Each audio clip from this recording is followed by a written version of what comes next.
കഴിഞ്ഞ വീഡിയോയിൽ പറഞ്ഞിട്ടുണ്ടായിരുന്നു ലോകത്തിലെ ഏറ്റവും പഴക്കം ചെന്ന 6 കപ്പലുകളിലൊന്നാണ് ഈ കാണുന്ന HMS യൂണിക്കോൺ എന്ന്. ഇതിനകത്തുള്ളതിനെപ്പറ്റി എല്ലാം വളരെ നല്ല രീതിയിൽ വിവരിച്ചു തരാനായിട്ട് ഒരു സുന്ദരിയായ ഗൈഡ് നമ്മുടെ കൂടെ ഉണ്ടായിരുന്നു കേട്ടോ.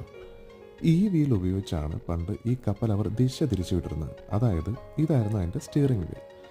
ഈ വീൽ കപ്പലിൻ്റെ അടിഭാഗത്തുള്ള ടില്ലറുമായി കയർ ഉപയോഗിച്ച് ഘടിപ്പിച്ചിട്ടുണ്ടാവും.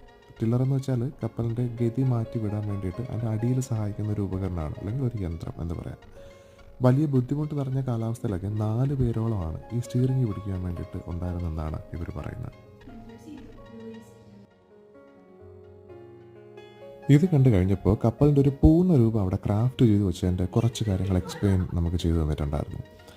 അതിൽ ഏറ്റവും രസകരമായി തോന്നിയത് എന്താണെന്ന് വെച്ചാൽ, ഈ കപ്പലിൻ്റെ ഏറ്റവും മുന്നിൽ ഇരിക്കുന്ന ഈ ആളിനെ കണ്ടോ, അന്ന് അവർ ടോയ്ലറ്റിൽ പോകാൻ വേണ്ടിയിട്ട് കപ്പലിൻ്റെ മുമ്പിൽ ഇവിടെ വന്നിരിക്കുമായിരുന്നു അത്രേ.